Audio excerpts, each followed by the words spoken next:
नमस्कार मित्रों, आज हम बात करेंगे सूर्यपुत्र शनि की। शनि ने सूर्य की दूसरी पत्नी छाया से जन्म लिया। शनि को एक अशुभ ग्रह माना जाता है। कहते हैं पुराणों में कि जब शनि ने जन्म लिया तो जन्म लेते ही सूर्य पे उनकी दृष्टि पड़ी और सूर्य को कुष्ठ रोग हो गया। तभी से इनकी दृष्टि में दोष मानते हैं। ये कुंडली में इनकी 3 दृष्टियां, 3, 7, 10। ये जिस भाव पे भी अपनी दृष्टि डालते हैं उस भाव से संबंधित बातों को नष्ट कर देते हैं, बुरा फल देते हैं। ऐसा ही नहीं हमेशा बुरा फल देते हैं। शनि हमारे कर्मों के देवता हैं। कहा जाता है कि व्यक्ति जैसे कर्म करता है वैसा ही उसको फल भोगना पड़ता है। ये जो जन्म कुंडली बनती है हमारी, ये पिछले जन्म के और कर्मों के आधार पे ही इस जन्म में हमें ग्रह मिलते हैं। और हमारे जैसे कर्म होते हैं वो इस जन्म में हमें वैसा ही फल मिलता है। शनि कर्मों के देवता है। तो व्यक्ति की कुंडली में यदि शनि अशुभ स्थिति में बैठा है, अब यह अशुभ स्थिति है क्या? शनि कुंडली में अपनी शत्रु राशि चंद्रमा की राशि कर्क राशि में बैठा है, सिंह राशि में बैठा है, मंगल की मेष राशि में नीच राशि में बैठा है, वृश्चिक राशि में बैठा है, तो शनि अपना अशुभ फल देगा व्यक्ति को। उस व्यक्ति को कठोर परिश्रम के बाद भी उसका मेहनताना पूरा नहीं मिलेगा। कब तक? जब तक शनि शुभ नहीं हो जाता कुंडली में। कुंडली में इसकी मकर और कुंभ अपनी राशियां हैं, तुला इसकी उच्च राशि है, वृषभ इसके मित्र की राशि है, और 3, 6 बुध की राशि भी इसके मित्र की राशि है, और बृहस्पति की 9, 12 राशि इसकी सम राशियां हैं। तो मित्र राशि में और अपनी राशि में और अपनी उच्च राशि में शनि शुभ फल देता है, और सम राशि में कभी शुभ कभी अशुभ फल देता है। अब यह शुभ और अशुभ फल होता क्या है? अगर कुंडली के अंदर शनि अच्छी स्थिति में बैठा है, अपनी उच्च राशि में बैठा है, तो व्यक्ति जरा सा कर्म करेगा तो उसको उसका फल मिल जाएगा। यानी कि कहने का मतलब है कि ऐसा व्यक्ति कम मेहनत से ज्यादा लाभ कमाएगा। और जिसका शनि कुंडली में अशुभ बैठा है तो ऐसा व्यक्ति ज्यादा मेहनत से कम लाभ कमाएगा। उसको अपने कर्मों में, अपने कामों में बहुत ज्यादा मेहनत करनी पड़ेगी, अपने व्यापार में हो या नौकरी में हो। शनि सेवा का कारक है। तो कुंडली में यदि शनि अच्छा बैठा हो तो ऐसे व्यक्ति को सेवा से संबंधित कार्यों में लाभ मिलता है। और शनि कुंडली में अशुभ बैठा हो तो भी व्यक्ति को सेवा ही करनी पड़ती है। वो छोटे लेवल की होती है, नौकरी हो गई और जो है मजदूर हो गए, राजमिस्त्री हो गए, बोझा ढोने वाले हो गए। तो दोनों स्थितियों में शनि कर्मों का देवता है।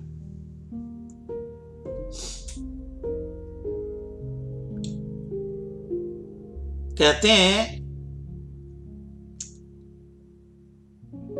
कि कुंडली के अंदर राहु केतु शनि के एजेंट माने जाते हैं।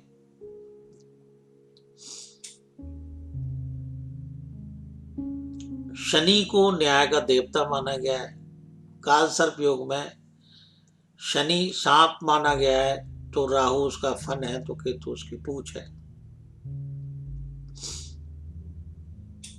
इस तरीके से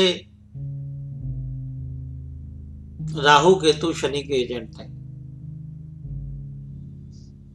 शनि ने अपनी ही अदालत बना रखी है। शनि की साढ़े साती, अढ़ैया, कंटक शनि। कंटक शनि क्या होता है? कंटक शनि होता है चंद्रमा से चौथे और 8वें 12वें भाव में यदि शनि गुजरे तो कंटक शनि मानते हैं। अढ़ैया, अढ़ैया चंद्रमा से चौथे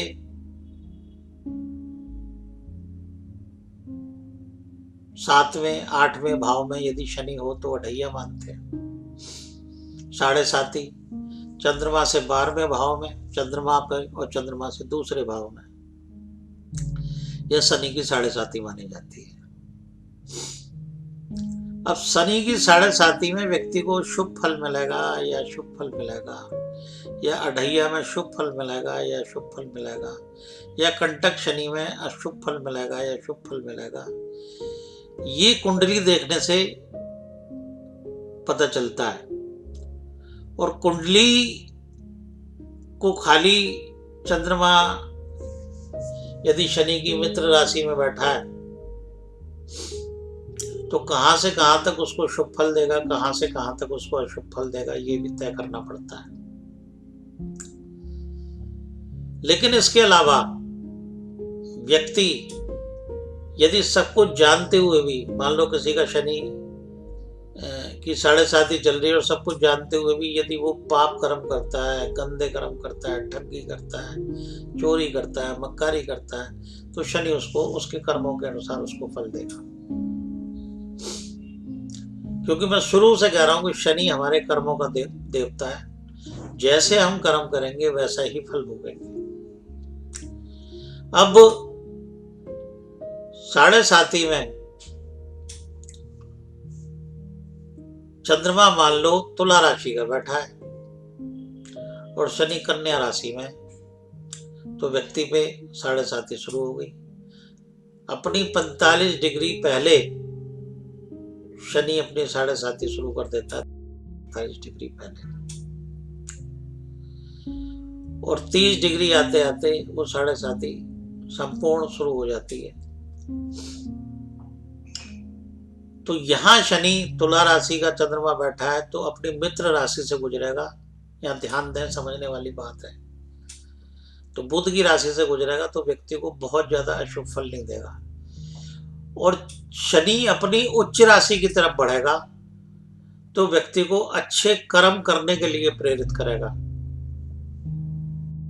अगर जन्म कुंडली में जन्म का शनि मान लो मकर या कुंभ या तुला या कन्या या मिथुन का बैठा है तो ऐसी स्थिति में शनि की जो साढ़े साती है वो शुभ फल देगी। और मान लो वही चंद्रमा यदि कर्क राशि में बैठा है तो शनि मिथुन राशि में आके चंद्रमा पे साढ़े साती स्टार्ट करेगा। तो जब तक मिथुन में रहेगा जब तक तो उसको अशुभ फल नहीं देगा, और कर्क में आते ही उसको अशुभ फल देना चालू कर देगा। अब शनि के शुभ फल क्या होते हैं? शनि के शुभ फल ये होते हैं कि व्यक्ति का कारोबार ठीक चलता है, व्यक्ति की नई नई योजनाएं बनती हैं, व्यक्ति अपने कर्मों में और व्यापार में एक अच्छा डिसीजन लेता है। इस पीरियड में आदमी की जमीन जायदाद भी बन सकती है, मकान भी बन सकता है, फैक्ट्री की जगह भी बन सकती है। और यदि शनि खराब है शनि की 7.5 खराब है, मान लो कर्क राशि पे से शनि गुजर रहा है और सिंह की तरफ बढ़ रहा है, तो ऐसी स्थिति में आदमी का बिजनेस में दिवालिया भी हो जाता है, कर्जा सर पे चढ़ जाता है, मांगने वाले तगादा उस पर रोज करते हैं, उसकी मानसिक स्थिति खराब हो जाती है। ऐसे व्यक्ति की जमीन जायदाद कर्जे में बिक जाती है और ऐसे व्यक्ति की हर समय, जिस समय तक 7.5 चलती है उस समय तक उस व्यक्ति को मानसिक यातनाओं को झेलना पड़ता है। अब ये 7.5 का रिजल्ट मिलता कैसे है? मान लो कुंडली में चंद्रमा 10 डिग्री का बैठा है और शनि कुंडली में 5 डिग्री का बैठा है, तो जब शनि उस राशि में चंद्रमा की डिग्री पे आ जाएगा जिस राशि से गुजर रहा है, तो वो अपना चंद्रमा को रिजल्ट देगा। ये सूत्र आप नोट कर लें, लिख लें कि मान लो कर्क राशि में चंद्रमा 10 डिग्री का बैठा है, तो शनि जब चंद्रमा पे और 10 डिग्री का आ जाएगा कर्क राशि में, तो चंद्रमा को पीड़ित करेगा। चंद्रमा को पीड़ित करेगा तो उसको मानसिक यातनाएं मिलते लगेंगी और ऐसा व्यक्ति उस समय कर्जे से गिर जाएगा, लोगों से उसे परेशानियां प्राप्त होंगी। इसी तरीके से शनि की स्थिति यदि शुभ होगी तो वो अपना शुभ रिजल्ट देने लग जाएगा। तो मित्रों, 7.5 कंटक शनि अडैया में हम शनि से संबंधित क्या उपाय करें? तो मित्रों ध्यान दें कि शनि शिव जी के शिष्य है और नीलकंठ महादेव इनके उपास्य देवता हैं। तो मित्रों, कुंडली के अंदर जब दशा भुक्ति अवधि में या गोचर में शनि अपना अनिष्ट फल देने को हो या देते हो, तो ऐसी स्थिति में नीलकंठ महादेव के दर्शन करने चाहिए, उनकी पूजा अर्चना करनी चाहिए, पंचामृत से उनको स्नान कराना चाहिए, दूध, दही, शहद, घृत और गंगा जल, इस पंचामृत से भगवान भोलेनाथ को स्नान कराना चाहिए, अभिषेक करना चाहिए और 108 बेलपत्र पे बीच की पत्ती में श्री और साइड की पत्तियों पे चंदन की बिंदी लगा के भगवान शिव पे चढ़ानी चाहिए। तो ऐसी स्थिति में यदि व्यक्ति नीलकंठ महादेव की और भगवान शंकर की पूजा करता है तो शनि अपना अनिष्ट फल छोड़कर व्यक्ति को शुभ फल देने लग जाते हैं। इसी तरीके से एक उपचार और है कि शनि की दशा भुक्ति अवधि यदि अशुभ हो तो ऐसी स्थिति में भैरव के दर्शन करने चाहिए, भैरव को मीठा पान चढ़ाना चाहिए, भैरव को शराब नहीं चढ़ानी चाहिए, भैरव को दूध चढ़ाना चाहिए। अगर कुंडली में तामसिक राशियों में शनि बैठा है तब हम सलाह देते हैं कि भैरव को कहीं ना कहीं शराब चढ़ानी चाहिए, अन्यथा नहीं चढ़ानी चाहिए। इसी तरीके से शनि कर्म योगी है, कर्मों के देवता शनि को पुराणों में, वेदों में माना गया है। तो इस आधार पर भगवान कृष्ण कर्म योगी की हम पूजा अर्चना करें शनि की दशा भुक्ति अवधि में, तो व्यक्ति को भगवत कृपा प्राप्त होती है और भगवान कृष्ण की आराधना करने से, दर्शन करने से, पूजा करने से, अर्चना करने से शनि देव अपना अनिष्ट फल छोड़कर हम पे भगवत कृपा करते हैं और हमारे कर्मों के अनुसार हमें दंड न देकर हमें क्षमा करके हमें अच्छा फल देते हैं। तो मित्रों, आज मैंने शनि के बारे में आपको ये थोड़ी सी जानकारी दी।